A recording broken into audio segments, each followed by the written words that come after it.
we're just showing a safe film of how Jay and I collaborated to defeat some of the Covenant forces in this section of the game. So, as you can see, Jay is moving around with the camera. He can play the game and let it run, and I've actually got this connected on my machine as well, so if I was in England and Jay was in America, we could be watching this film together. Now, everything about Halo 3 is about a social gameplay experience. It's not just about watching films together. You can play the story together, and actually this is from the campaign, and you know, this is actually one of the features where some people at Bungie believe that this is the best Halo experience they've ever had. You can play up to 4 players collaboratively going through the story of Halo 3, and by adding extra players you just have a unique experience every time. So what we've got here is, you know, a demo which really shows what is the pure Halo experience. Start with an interior here. You can see that Jay is the Master Chief. He's running around, he's shooting some enemies, and if he switches to me, you can see that I'm playing the Arbiter.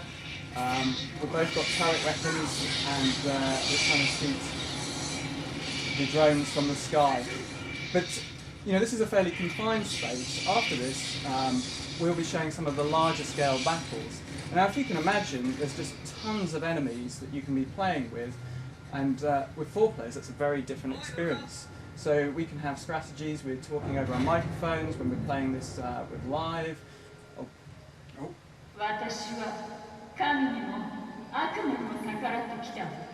I have defied gods and demons.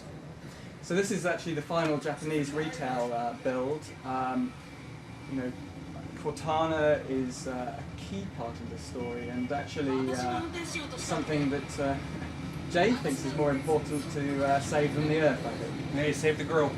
So you saw some terrible driving there with Jay on the Warthog, so we switched back to me on the Mongoose. Yeah, I was tired. And you know, my tactic here is I'm going to take away and try and shoot some of the air forces. I don't know if you want to zoom out and have a look at some of the scale of the battle. So in this safe film, you see Jay can pull back. You can see vehicles flying in the air. You can see Race shooting off. You can see huge amounts of conflict going on. While down on the ground, we can see Jay in the Warthog and myself in a Mongoose. Oh, actually, I'm in a Ghost now. And really, if you imagine 4 players in this, it can be an even grander experience. So, you know, every time you create a party in matchmaking Halo, I'd encourage you to get to your friends and just have another experience of the campaign, because it's absolutely a really intimate experience with 1 player, but you know, it's just got a lot of replayability, and with the different difficulty settings, the meta game scoring, so that you know, you can not just well, actually Jay and I were arguing over who was better while we were playing this, and we actually had campaign scoring on. So at the end of the mission we saw who had the better score, and I would like to say Jay took advantage of my jet lag and was incredibly lucky.